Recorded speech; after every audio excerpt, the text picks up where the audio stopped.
Shri Swami Samarth.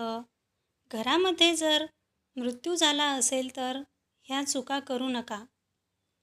Number 1. मृत्यूदेहाजवळ रडू नका. आत्म्याला अस्वस्थता वाटते. नंबर 2.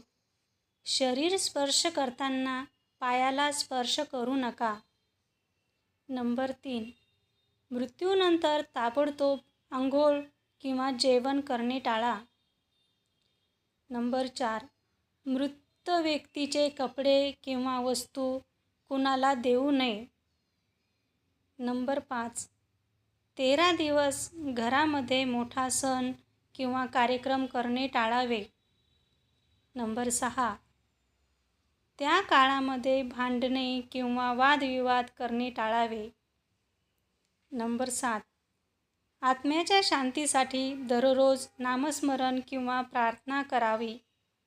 नंबर 8. गरुड पुराण 10 दिवस वाचावे किंवा ऐकणे चांगले मानले जाते. व्हिडिओ आवडल्यास लाईक करा, शेअर करा, सबस्क्राईब करा. श्री स्वामी समर्थ.